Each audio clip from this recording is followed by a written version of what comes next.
How's it going, everyone? Euler Gonzalez here again in a new setup. As you can see here, I'm actually in a coffee shop because, my place actually went into a power outage. So, yeah, I didn't have any light electricity at my home, so I have to move on here as a way to actually is do this quick recap of the React performance. So, because the entire reason of today's video is to not only make a quick recap of the thing that we have went through over the couple 2.5 months, which is great, is also understand this particular topic as a way to see when you can actually is apply them, right? To see what is the most common use case. Remember that after all of this technology was built by Facebook and is to solve Facebook problem.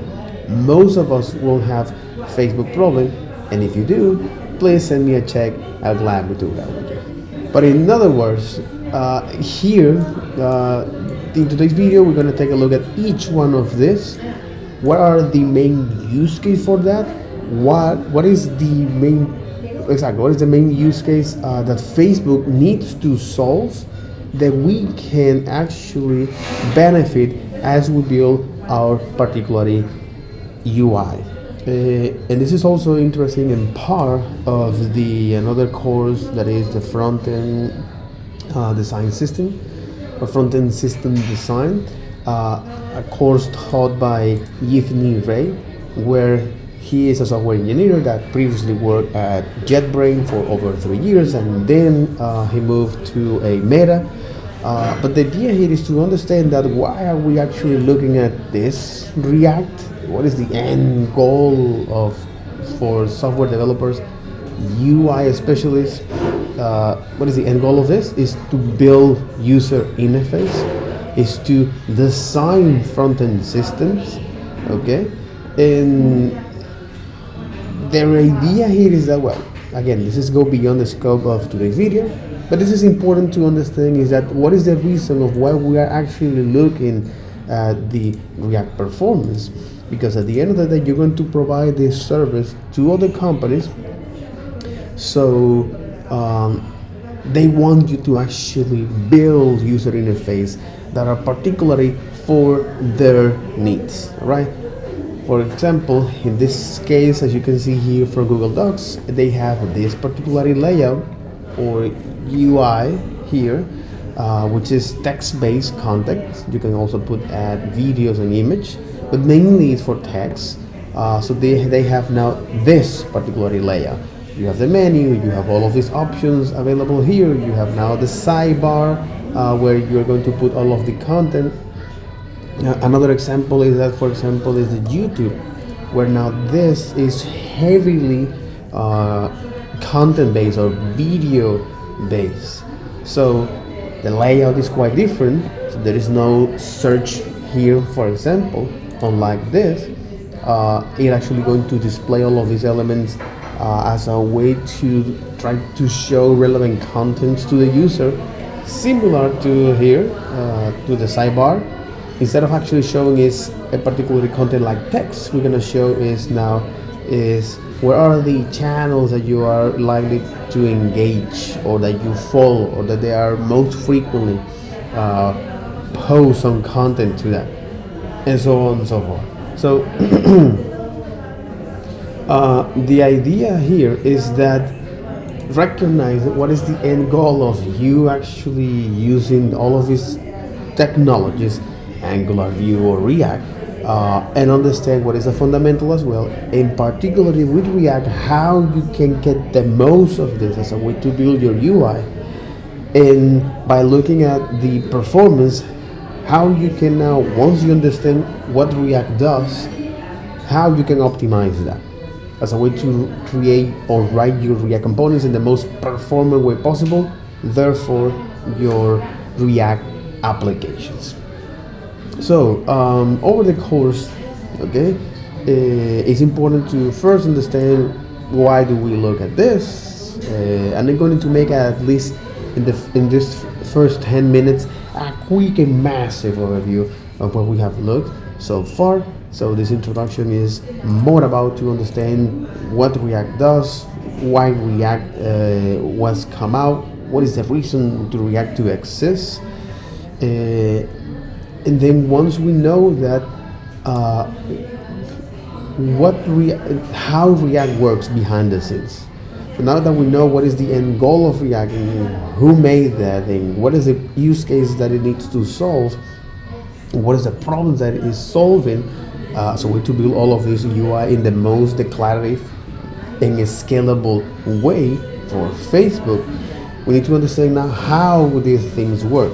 So that's why we took, for example, that's what we took, or I took over the couple 2 months as a way to look at this and understand more about each one of these independent topics.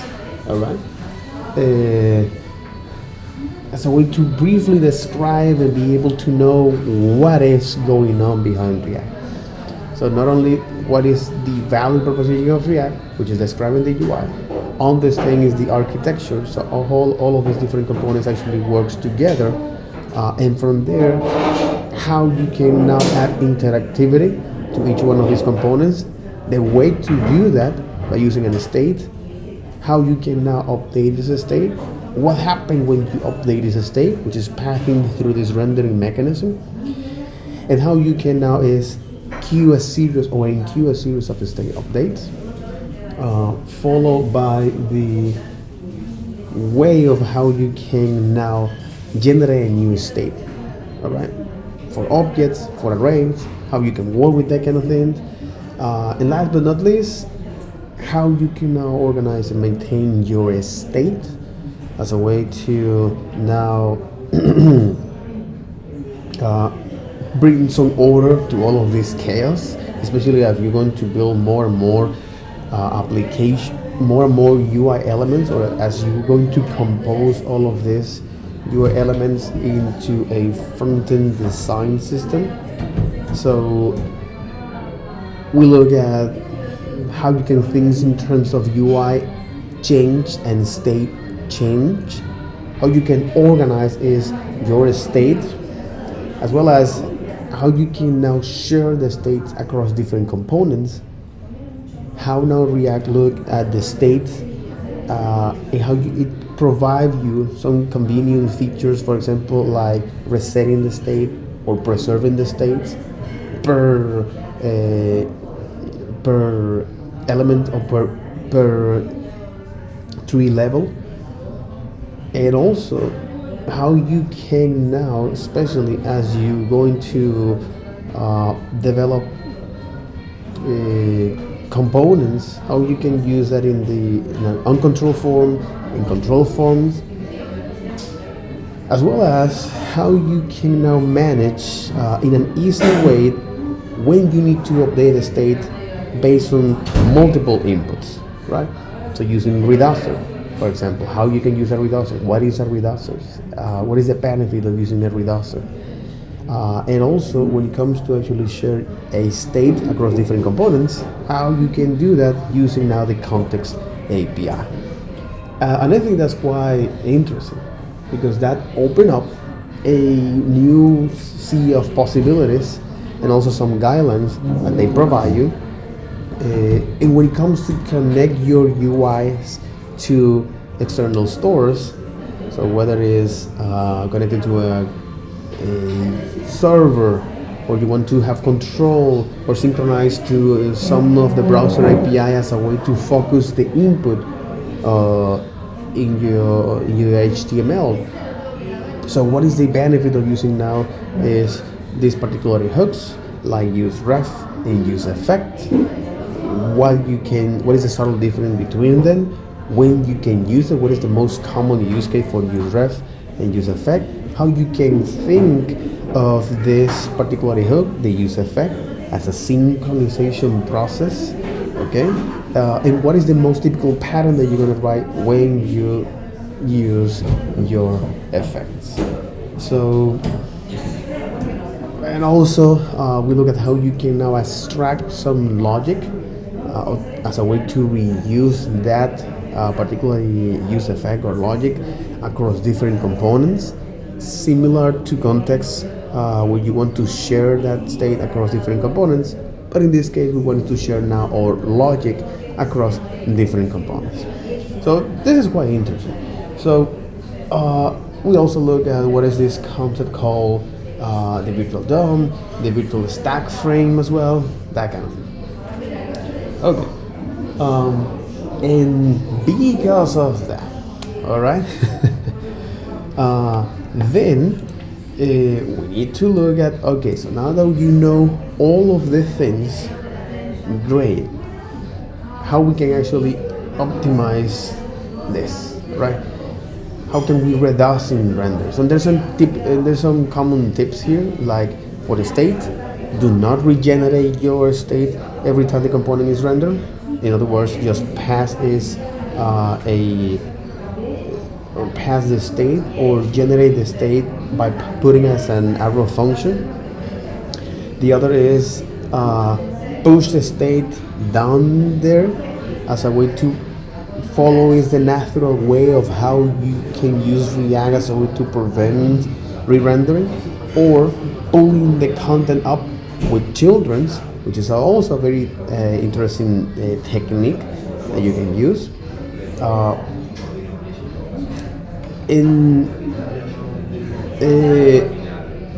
There are also other techniques which is now using is Memo and callback. Again, this is very narrow specific to these things. So if you need to update a particular state, one single state where actually doesn't need to recompute or recalculate it or need to respond to several events, use a state, we use callback and use Memo is the way to go to do that.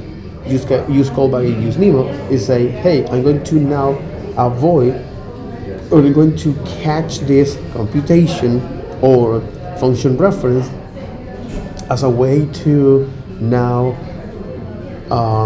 save that, so you don't have to recompute that, so you don't going to trigger a re-rendering unless you tied some reactive values to those.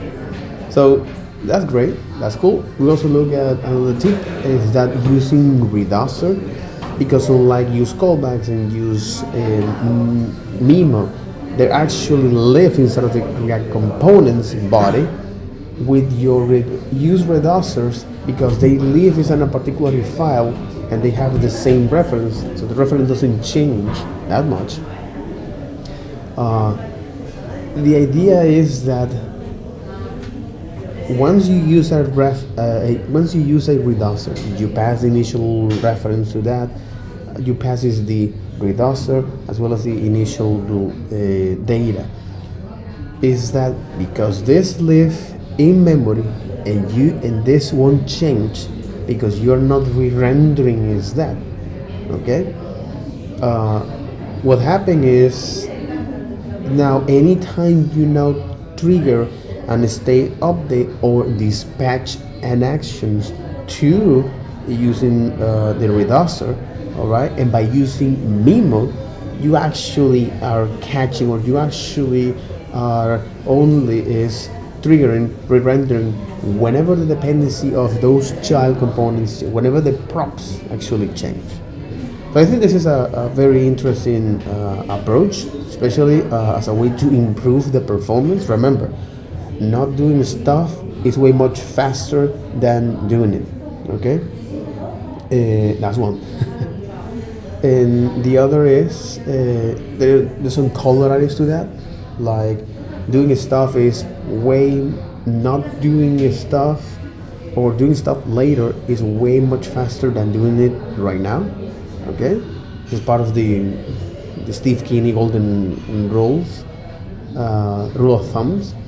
And then there is also a particularly an interesting topic here, which is now how you can improve the performance of your application that are using context. And a context is not an state management, and there is a very interesting article written by Mark that, but states are not, a context are not a state management, and therefore you shouldn't use that in that context. However, there's some benefit of using context API as a way to pass now data to distinct components, which is great, as you can see.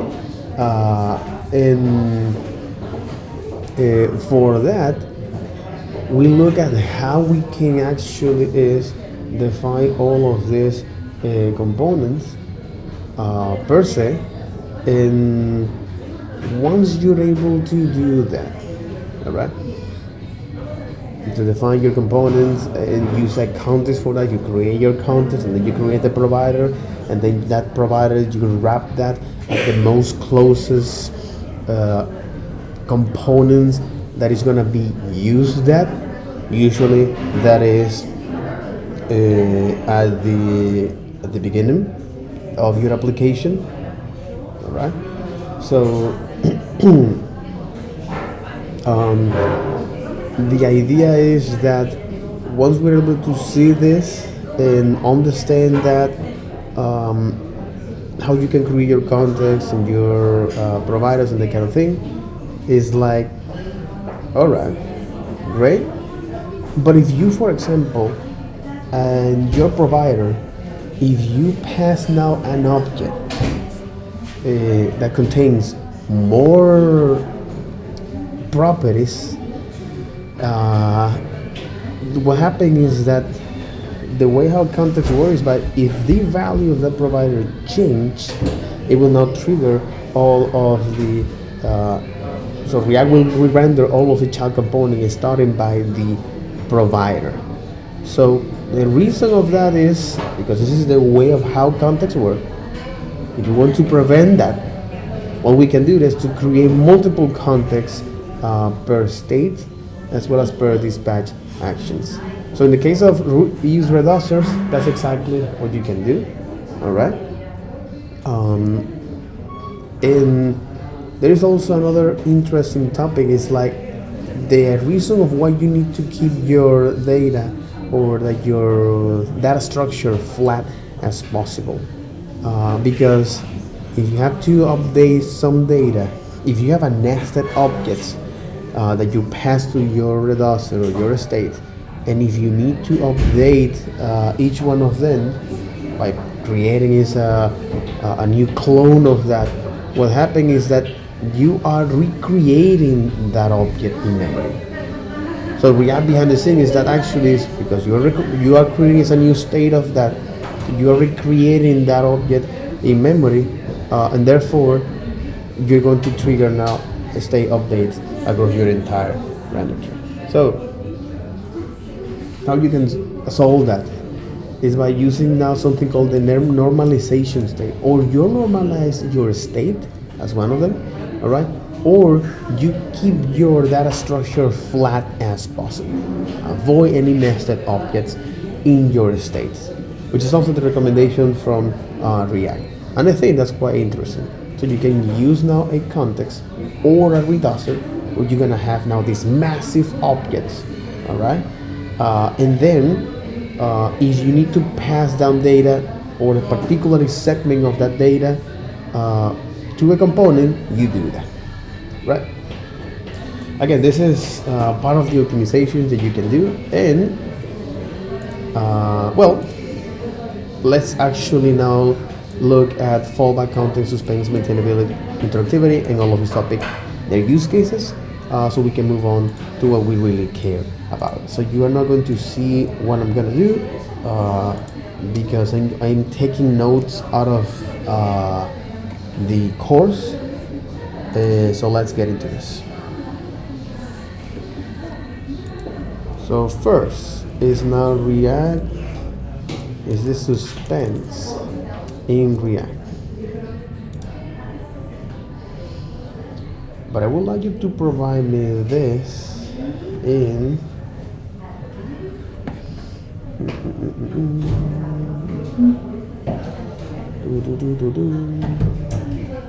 I'd like you to provide me this components.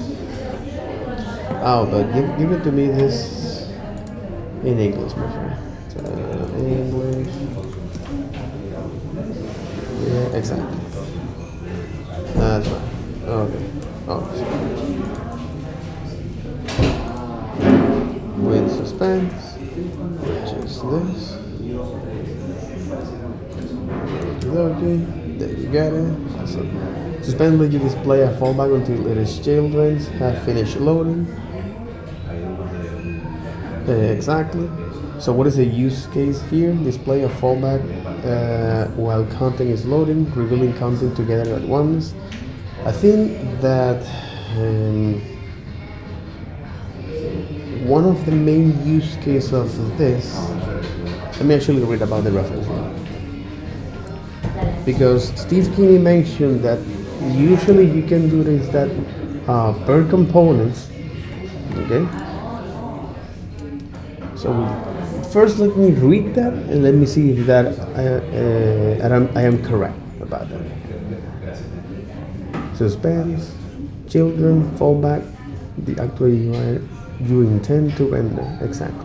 The actual UI you intend to render, which means that you can now render is a sub-tree of that. So if children suspense while rendering, the suspense boundary will switch off to the rendering fallback. So far so good, right? Fallback, an alternative UI to render in place of the actual UI. If have not finished loading, any valid React node is accepted. Though in practice, a fallback is a lightweight placeholder view, such as loading spinner or skeleton. Suspense will automatically switch to fallback when children suspend, and back to children when the data is ready. If fallback suspends while rendering, it will activate the closest pattern suspense boundary. Okay. If fallback suspends while rendering, it will activate the closest pattern suspense boundary. Caveat: React does not preserve any state for renders that got suspended before they were able to mount for the first time. When the component has loaded, okay, what does it mean this? That React does not preserve any state for renders that got suspended before they were able to mount that the first time. It means that I'm not going to hold this. Okay. Yeah, I'm not going to hold this. Yeah, I'm not going to hold. React won't preserve any state for render that got suspended. So it doesn't hold that data initially. So when the component has loaded, React will retry re-rendering the suspense tree from scratch. React will retry rendering the suspense tree from the scratch. It means that it's going to recreate all of that from the scratch.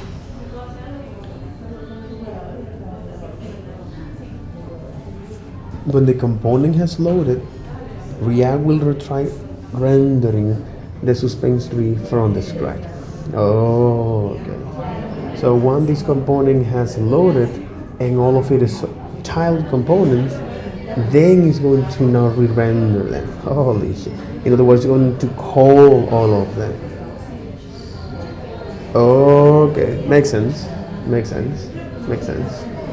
It makes a lot of sense. It makes a lot of sense. So if suspense was displaying content for the tree, but then you suspend again, the fallback will be shown again unless the, okay, if suspense was displaying content for the tree, but then you suspend again, the fallback will be shown again unless the updating causing is was, okay, the fallback will be shown again unless the update causing it was, unless the update causing it was caused by transition, start transition or use defer value. And here is when it comes now these two terms, use transition and using defer values. Okay. So if the suspend was displaying content for the tree, but then it suspend again, the fallback will be shown again unless the update causing it was caused by start transition or use deferred value. What in the F does it mean then? Which means is that this start transition or use deferred values can update state. Oh my god. Okay. Oh. Okay. Oh. All right. Okay. Makes sense. Makes a lot of sense. Okay. All right. Okay. So start transition and use deferred values allow you to update the state of the application. Makes sense. Makes a lot. Okay. Okay. Yeah. Okay.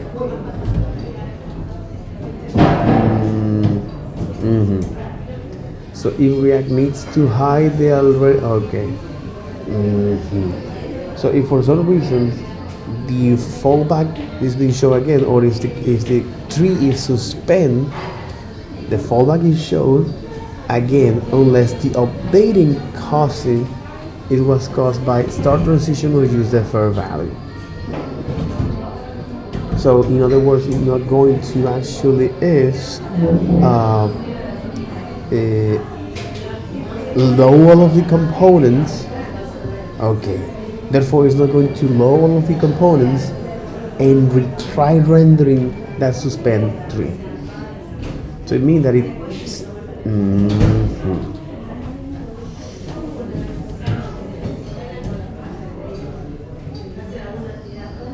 if we okay, but this is to solve Facebook problem. So if React needs to hide the already visible content, let's want to read about these two topics. Okay, so start transition and use deferred value. Both of them allow you is to update and state without blocking the UI, the start transition. Okay, and the other is use deferred value. Is a React hook. Okay. So start transition is not a hook. Okay, lets you update the state without blocking the UI. And the other is use deferred values. If a React hook lets you defer updating a part of the UI, like this. Okay. So start transition is as a way to say, hey, state updates. Start transition say is like, let's go to update the state without blocking the UI. It means that is state update prioritization. It can be. State, because there is subtle difference here. So state update prioritization, that's one. Rendering prioritization and rendering prioritization and concurrent rendering.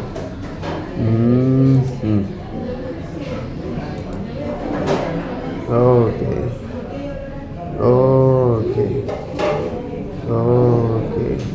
So I think this feature is using now concurrent rendering because it doesn't allow you to block the UI. It means that you are, because JavaScript is a single thread language, so it's going to line by line.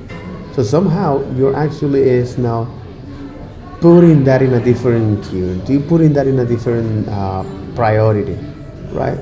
But after all, you're actually computing that. So we can assume that this is now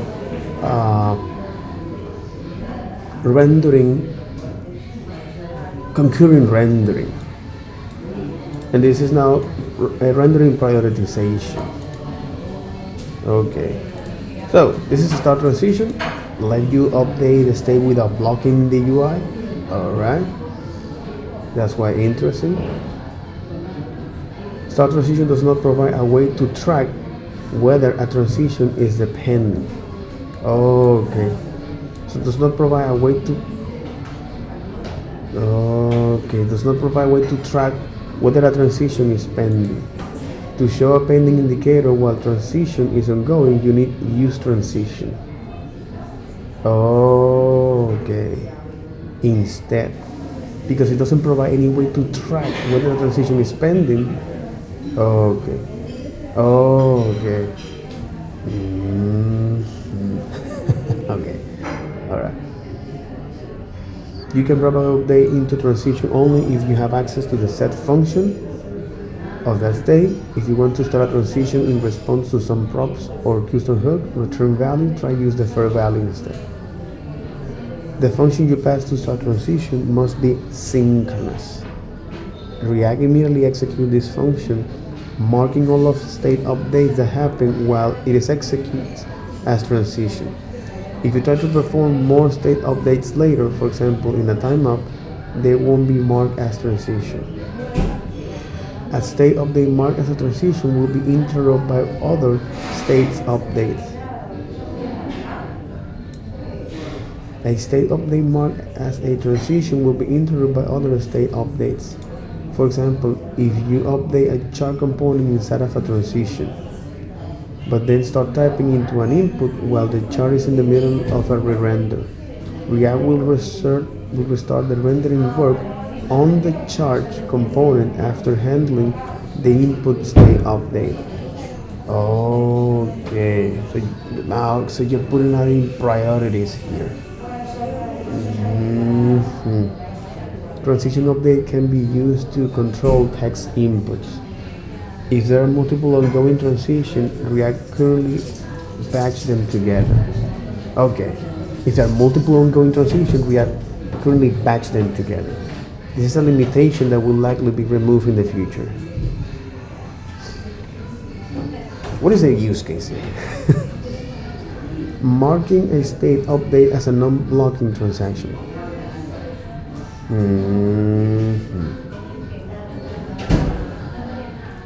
As a non-blocking transaction. Okay. Start transition is very similar to use transition, except that it does not provide the pending flag. Okay, to track whether the transition is ongoing. You can call start transition when use transition is not available. For example, start transition work outside components, such as from a data library. But anything you want is to now. Okay, what does it mean is that those state updates are synchronous. Therefore, it blocks the main threads. So with set transition, start transition, or use transition, okay, you can have now the ability to state an updates without blocking the main thread. Therefore, they're not synchronous. You're not okay. Anything you want to update and state without blocking the main thread, you can use a transition for that. Main use case for this, okay. Main use case for this is that typing an input, and then if you have a long list of elements, that is something you don't want to block. Okay, you don't want to block. You don't want to block. You don't want to block there.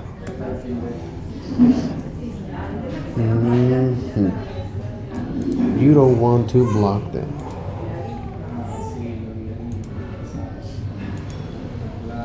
Okay. Yeah, but first we're talking about is this. Okay. If React needs to hide the already visible content because it's suspend again, it will clean up layout effect. Oh, that makes sense. So if React needs to hide the already visible content because it's suspend again, it will clean up. Okay, if React needs to hide the already visible content because it's suspend again, okay, it will clean up the layout effect in the content tree. Okay.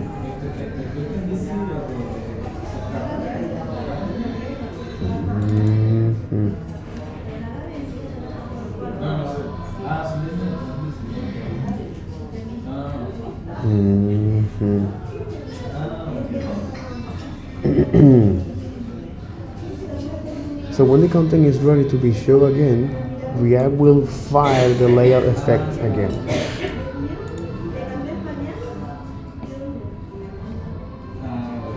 This ensures the effect measuring the DOM layout when trying to do this while the content is hidden. This is as a way of how this actually, what is the relationship between now the use suspend with layout.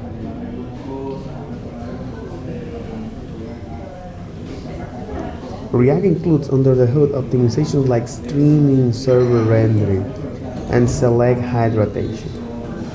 Two concepts that I am not quite familiar with this that are integrated with Suspense. Read the architecture overview. Okay. And watch the technical talk.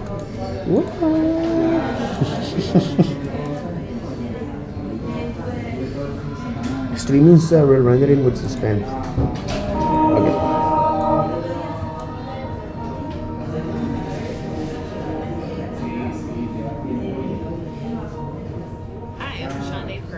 I am a senior software engineer at Netflix. We'll be talking about streaming server rendering with Suspense. Table de toddler. You may not be familiar with this term, and Table de toddler. What the hell? Table de toddler. Oh my god! It smell. Oh shit! It smell.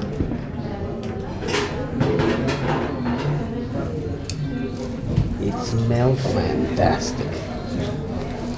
I gotta admit. And also it smelled like if my armpit wasn't being underwater for a week.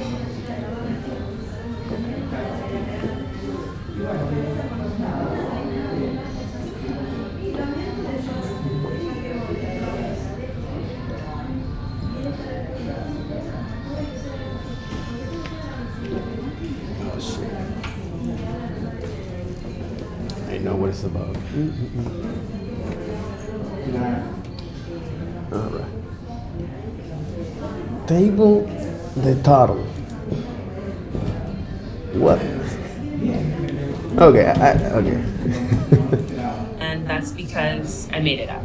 But you are familiar with the concept if you've ever gone out to eat with a young child.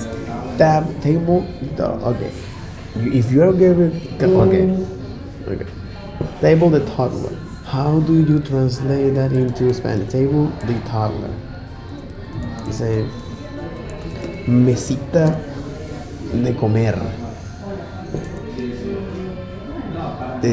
O mesita de bebé. Una mesita de bebé, ¿no? Table the toddler.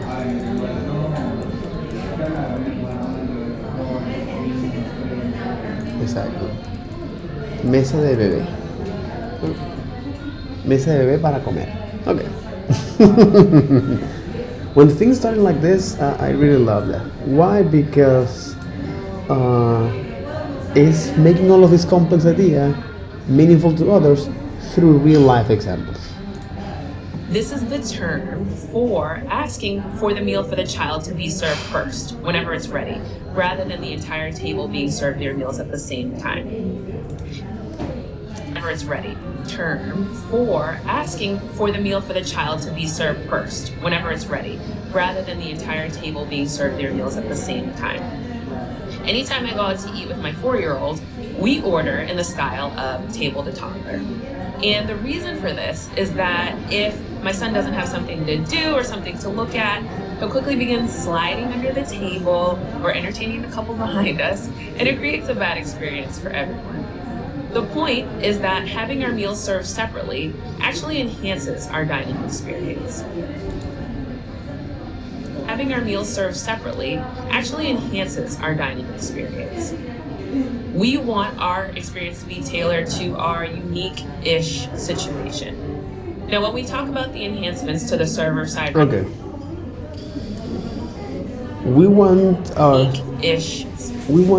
our dinner experience to be unique-ish per We situation. want our experience to be tailored to our unique-ish situation. I agree. Okay, I agree. Now, when we talk about the enhancements to the server-side render architecture in React 18, parts of our app can be served to us asynchronously, just like the meals in a restaurant would be. Exactly. Okay. So similar to React 18 application, most of our part can be served asynchronously, much like in a restaurant would be, right? So we ask something and then we receive that. All right. All of this is part of creating the best, most fast, most pleasant experience for our users that it can be. Yeah, I agree. Okay, so all of this is to create now the most fast and most pleasant experience that we as a consumers in a restaurant can be. Now, in the case of the React 18 components or in the React application in the server as well. Okay. But before we talk about those enhancements, let's go into a few definitions. When you typically think of a React application, you're probably thinking of one that is only client rendered. Adding server-side rendering to your React application, though, adds an additional layer of optimization that helps to enhance the user experience. So, client-only rendering. A client-only rendered app is an app that is rendered by the client. All the instructions for your React code are contained inside of a JavaScript script tag. When a browser receives a request for a page, it sends that HTML, the CSS, and that script tag to be run in the browser. From there, the script is loaded and your site becomes interactive. Videos play, modals open. Now that's great, except that if you have slow internet speeds or large JavaScript bundle Yeah, size, I'm quite like familiar most with the apps client these side days render. do, it can take some time before that script is loaded. That means it takes some time before your site even becomes visible by your users, never mind interactive. And until the script is loaded, all your users see is a blank page. What a In our loading server state. rendering, server-side rendering doesn't solve the problems of slow internet speeds or large JavaScript bundle sizes. But what it does do is create a better user experience. And it does that by giving your user something to look at while the JavaScript loads. Okay, I like this analogy here of the table, the total, the way of how now you can actually is serve your meal or your baby actually get their meal is that uh, you're gonna put the meal when he sits. Yeah, you're gonna first sit on the table, and then is when you're gonna serve the meal, right? So the analogy here is that per each, similar when you go to a restaurant, and then you have now all of this thing served in a particularly. So you have all of this and served in that particularly.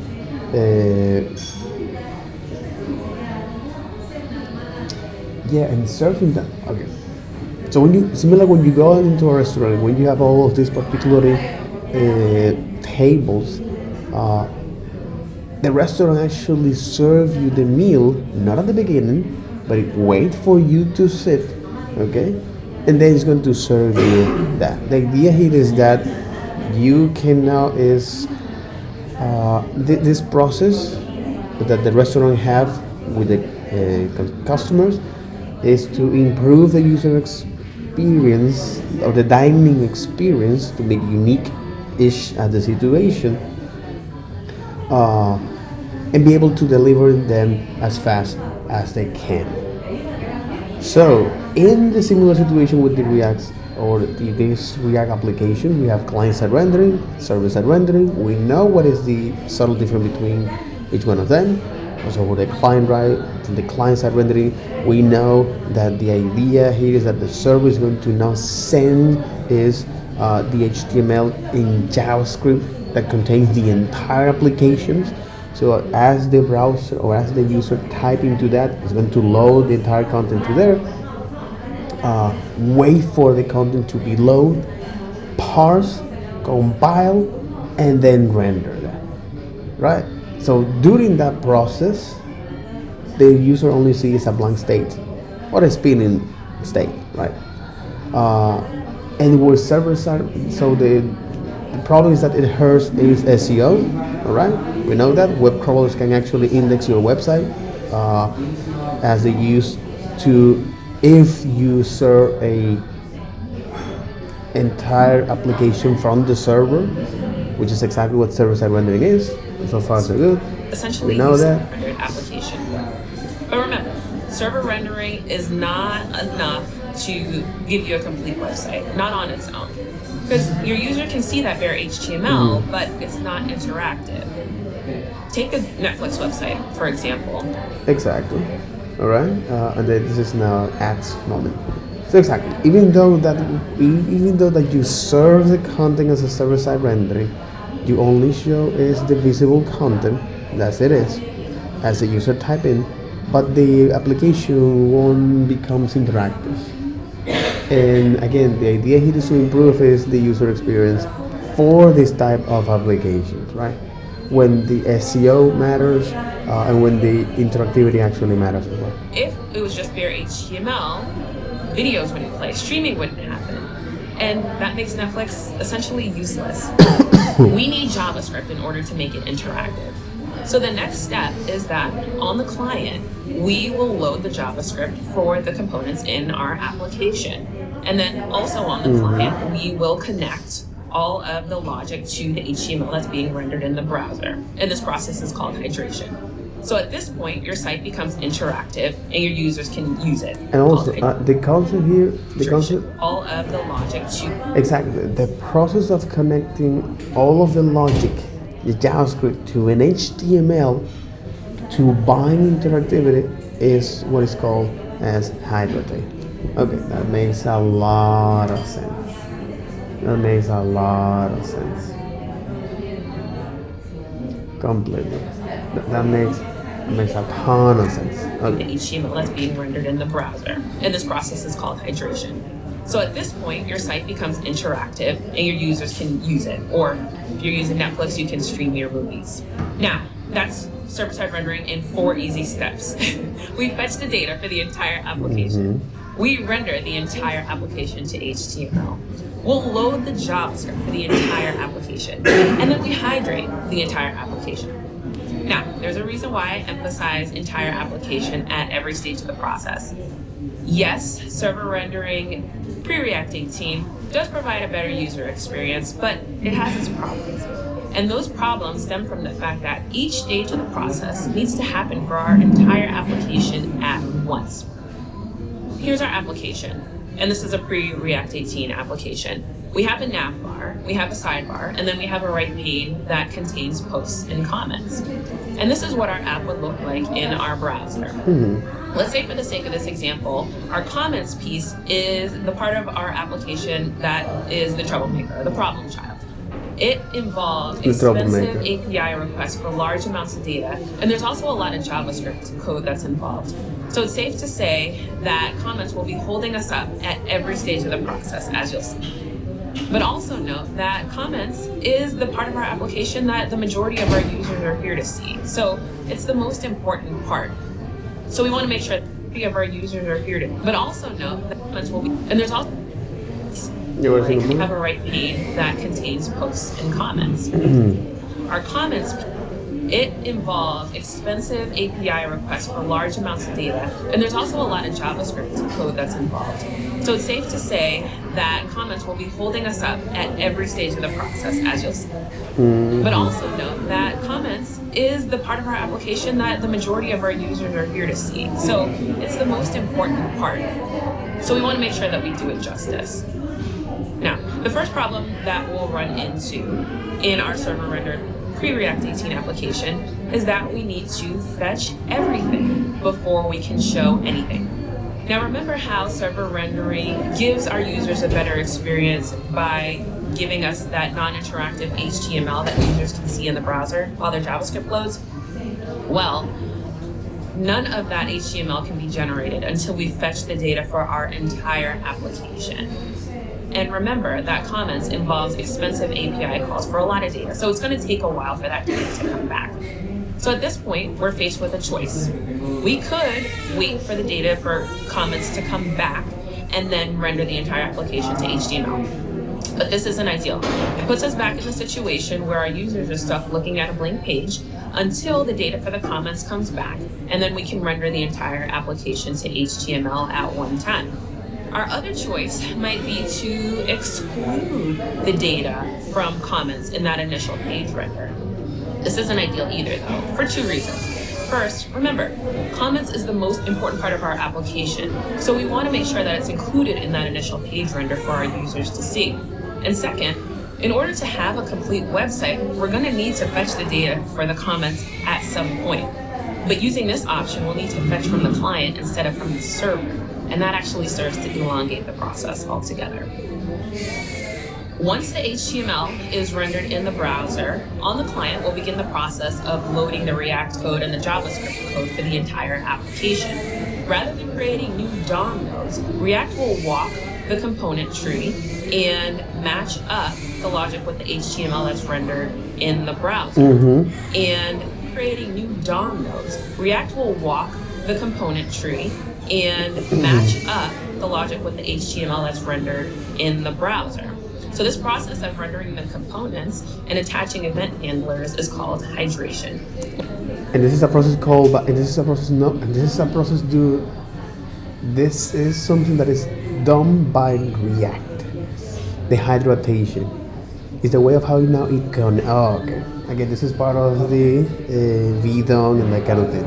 Okay. So they call hydration in terms of, hydration in terms of the interactivity. Makes sense. Okay. Once this is complete, you have an interactive application that can be used by your users. Okay, so that brings us to our second problem. We need to load everything before we can show anything, meaning that we need to load the JavaScript for our entire application before we can begin any part of the hydration process. Now again, remember, comments is the piece with a lot of heavy JavaScript code, so it's going to take a while for that piece to load. Let's say that we've loaded the code for all of our other components, and it's come back. Each of our bundles for the nav bar, for the sidebar, for the post, but again, we're still waiting for the comments. Now, theoretically, we should be able to hydrate the nav bar and all of the other components that have JavaScript that's already loaded, but we can't because hydration needs to happen all in one pass, all at once for our Okay, so hydration needs to happen all at one time. our entire At application. once for the entire application. So again, we're faced with a choice. We could wait for the code for the comments to load, but that's not ideal because though your user can see the content in their page, it's not interactive, not until hydration is complete. So they're stuck for probably several seconds staring at content that they can't even use. And then once the code for the comments has been loaded, we can hydrate all in one pass. Another option would be to use code splitting to load the code for the comments separately. But that's not ideal either.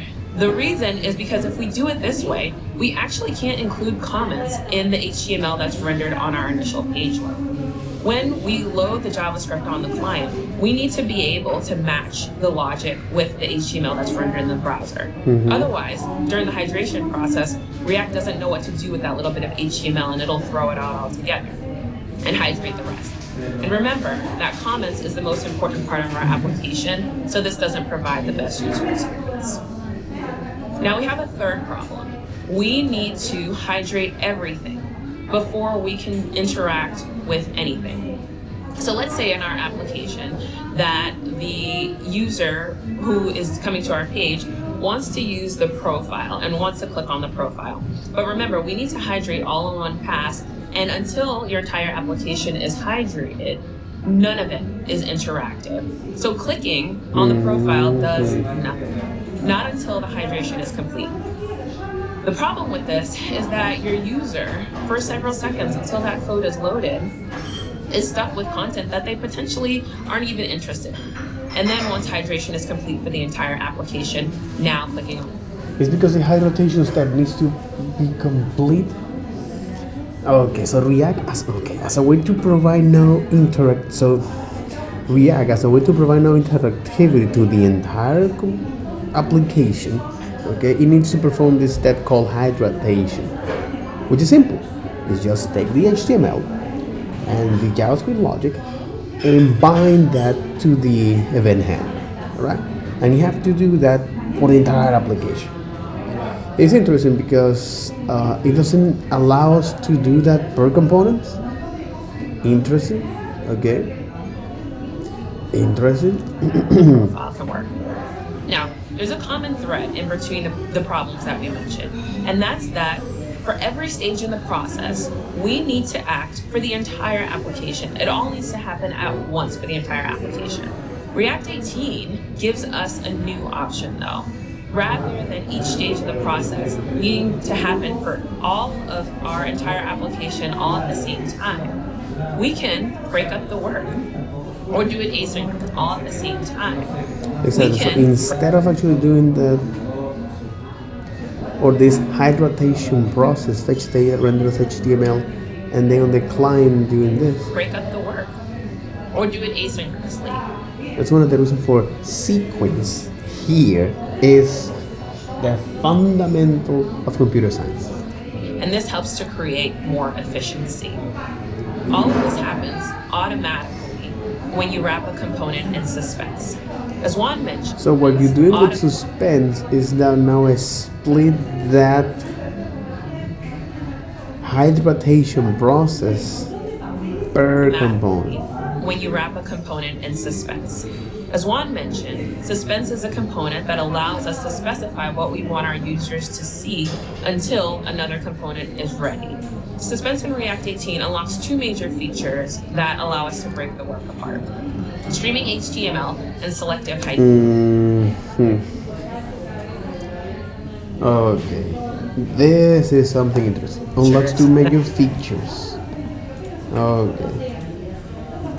This unlocks two major features.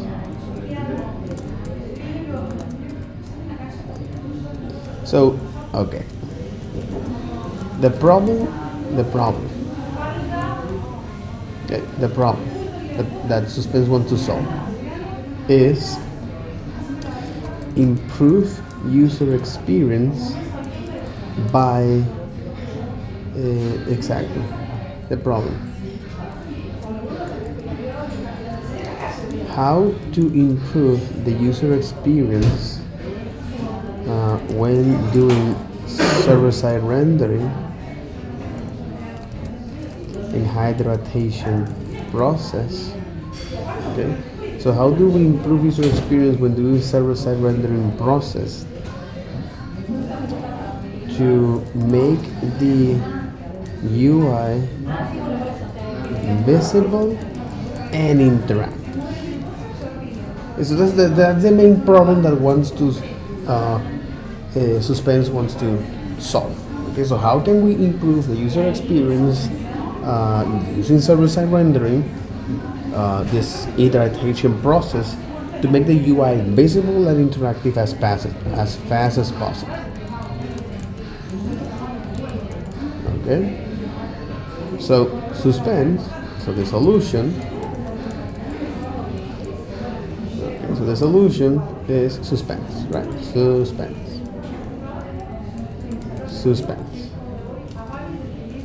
It unlocks two features.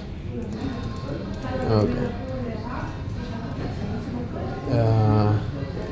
And that is streaming HTML, holy F, streaming HTML, and selective hydration. So you can now choose which one of these components wants to connect so you can now choose what are the components that React needs to hydrate. Therefore, is to connect the logic, the JavaScript code, to the HTML event handlers in there as a way to provide now the interactivity. Okay. a new API called render to pipeline stream. Okay, a new render API. Interesting. Makes sense. Thanks to a new API called render to pipe stream. Called render to pipe stream. I think it is the name of this. Let me see, is the render to pipe stream to pipe stream React. Let me see if that actually here. There you go. Exactly. It's this one. Server side APIs. Rendering a React tree as an HTML to a Node.js stream. Streaming more content as it loads, specifying what goes into the shell, logging crash on the server and recovering from errors inside shell, recovering from error outside the shell, setting the status here and so on and so forth. This API is specific to node environments with web streams like Dino and Motor Edge runtime should use render to readable streaming instead.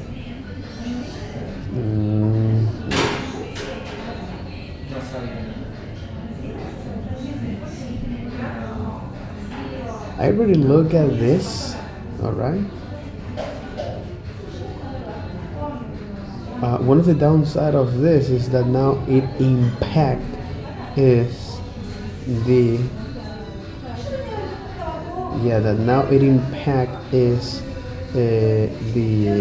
the SEO.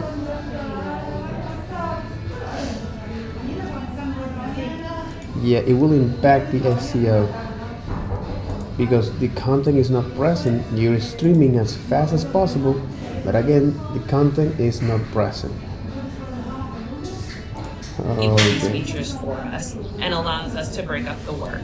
When we hit a stable version of React 18, you'll be able to find more documentation on the React blog. If you're using a framework like Next.js or Gatsby, most likely these changes will come under the hood. So let's go back to our app.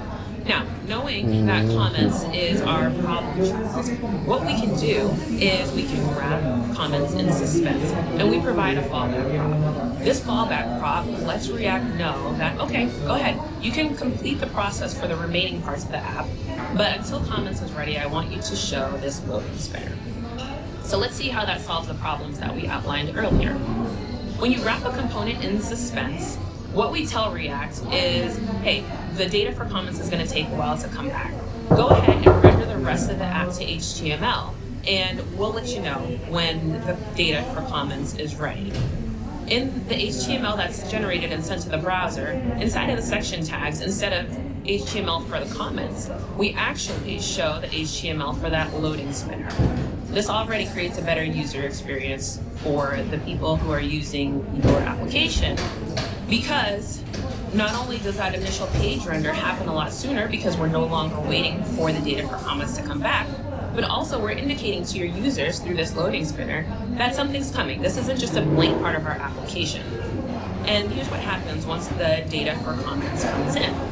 Now, React will generate HTML for the comments section and send that HTML to the same stream, along with the script tag that makes sure that that HTML gets to the right place. So from here, your user, even before the React code has loaded, your user is able to see the full server HTML generated application. And this part is called streaming HTML. So this is how we solve our first problem. Wrapping your components in Suspense not only tells React that we want to not block our pages from streaming HTML, but also that we don't want to block our pages from hydration either. In an app pre-React 18, if we clicked on, say, the sidebar, it wouldn't be interactive. There's nothing that we can do with it because our app is frozen until the loading process and the hydration process is completed for the entire application. Post-React 18, though, clicking the profile allows the user's click to be handled immediately. So a great benefit of this is that users are no longer stuck with a page that they can't navigate away from, that they may no longer be interested in. And then when the code is loaded for the comments separately, we're able to hydrate that on its own asynchronously. So that solves our second problem. There's one more benefit from wrapping your components in Suspense, and now hydration no longer blocks the browser from doing things like allowing for interactivity. So let's say that the code for comments is still loading, or it's loaded and is still hydrating. If we were using React 18 as it is today, the user would have to wait until hydrating finished for everything in order for the app to become interactive. With React 18, the user can click, and this click is handled immediately. A huge benefit of this is that the user now has the ability to navigate away from a page that they're no longer interested in, or if hydration is taking too long on a loading device. I saved the best for last though. Now, in our example, comments was the only component that was holding up our app at every stage of the process. But let's say that we have multiple components or multiple parts of our app that have a lot of heavy code or a lot of data that needs to be fetched. Well, we can wrap multiple components in Suspense. Now, each of those components can go through their own individual asynchronous processes at each stage of the server-side render process. For the components not wrapped in Suspense, they'll continue and load their JavaScript and hydrate all in one pass, as usual. Okay. For the components that are wrapped in Suspense, they'll go through their process asynchronously in the order that they show up in the tree. So in this case, the sidebar would hydrate first. Now, So, if you wrap several components in Suspense, so what you're doing with that is to tell now React, hey, I want you to now is make this component interactive as soon as you hydrate the process, as soon as you generate the HTML and hydrate, which is bringing interactivity to that. Oh, okay. Okay. Main use case from that. Okay. Main use case from that. Any application that is heavily in terms of loading data, okay, whether it's, for example, tables, in the case of admin dashboards, okay, tables, charts, and that kind of thing, that can be, because with that you're creating is a separate synchronization process or a separate hydration process. Mother F. Okay, that's interesting. That's very, very interesting. With Suspense, with every suspense, you are creating a separate hydration process, or aka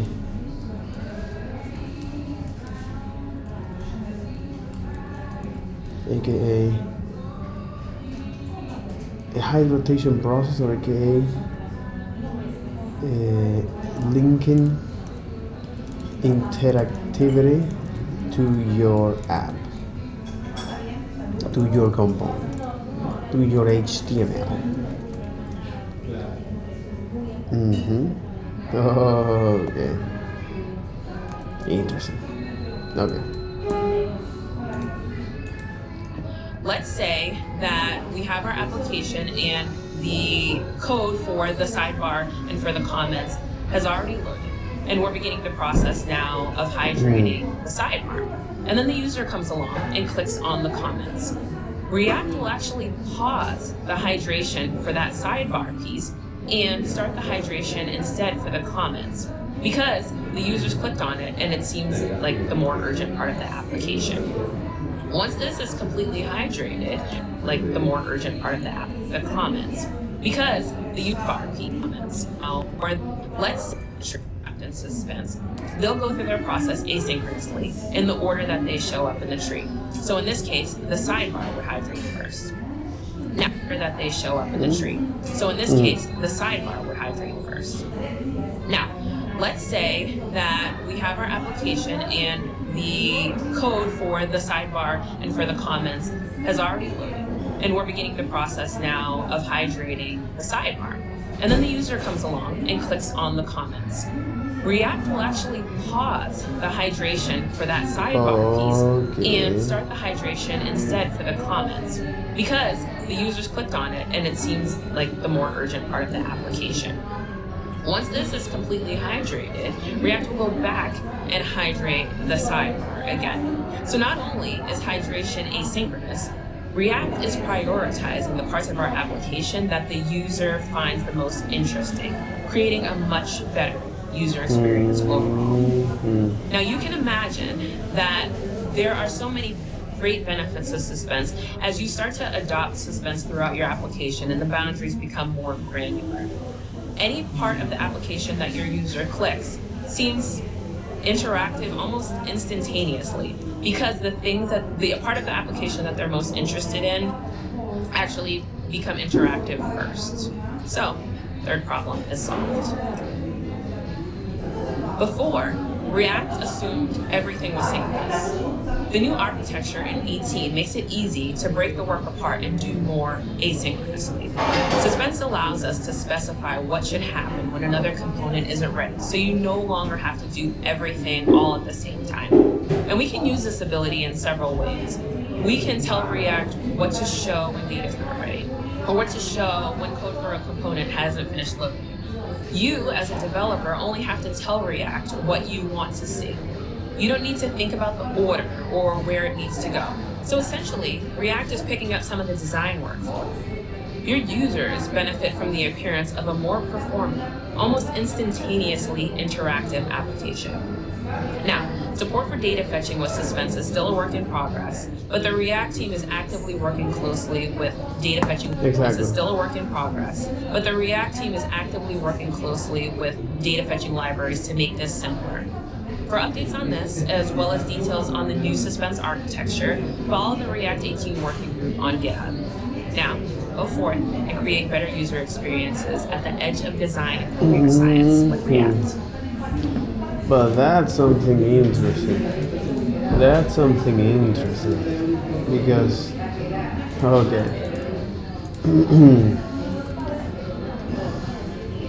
so React is prioritizing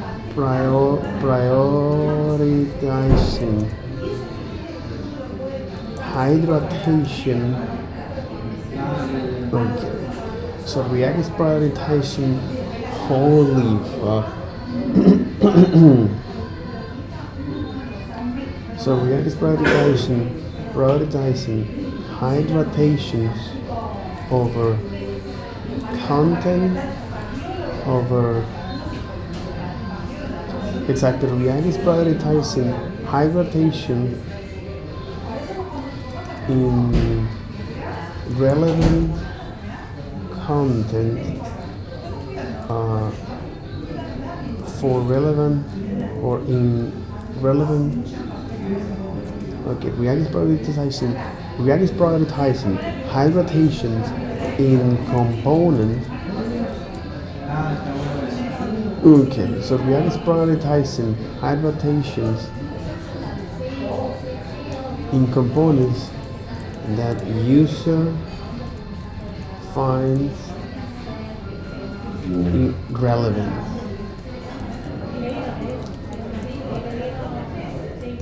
How so? For example, by interacting with them through clicking, for example. That makes a lot of sense.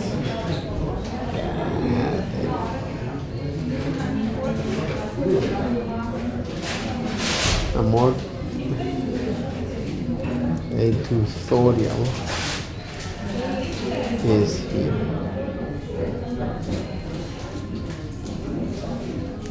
Okay. So we know what it's doing behind the scenes and how the things work for that. Jesus.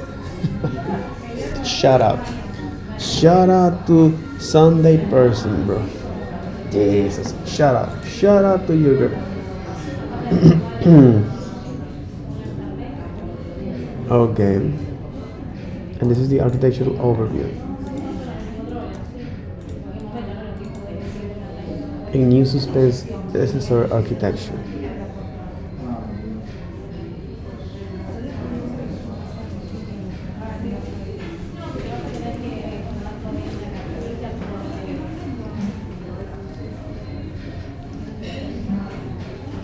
Holy F. Look at this.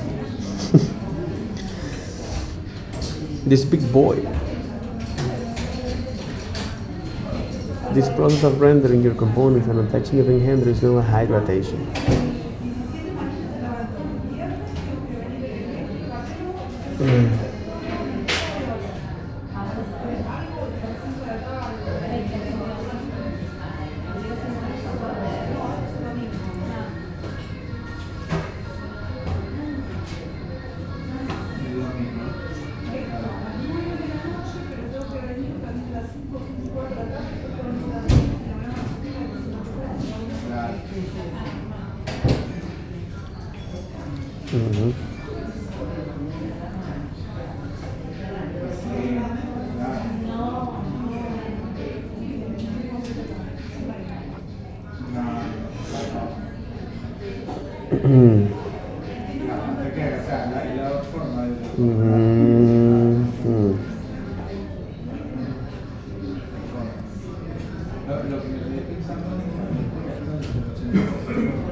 And they're using the same here. The story doesn't end there. When the data for coming is ready on the server, React will send additional HTML to the same string, as well as a minimal inline script. Okay. As well as a minimal inside script.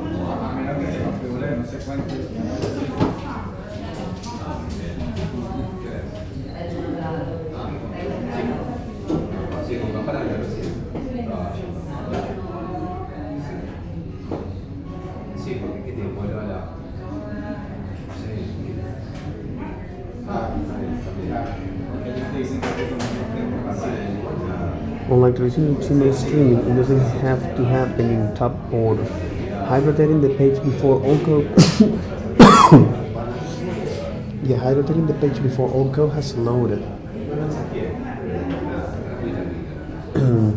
Previously, this did not work with server rendering.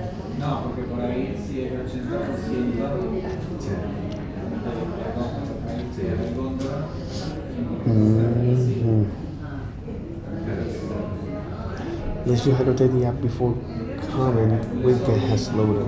From the user experience, or from the user perspective, initially they see non-interactive content that's streamed.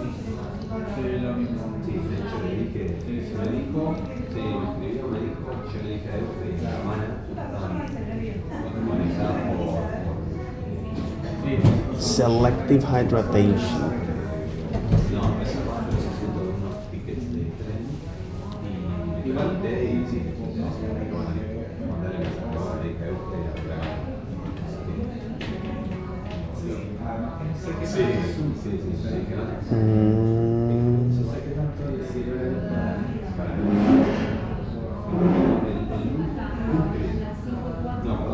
Based on the user interaction.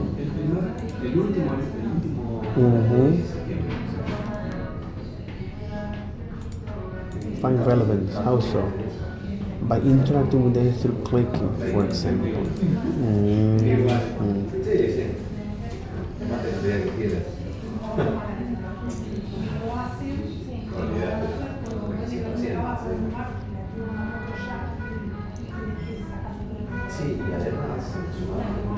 Oh work. Streaming HTML and selective hydration. Okay. Okay. All right. That was very, very interesting. As a way to understand what is the problem that it solves. Just joked. We're going to take the more perilous ones to live code. We'll do it. Issues. But if nothing's urgent, then everything. List of 10,000 things.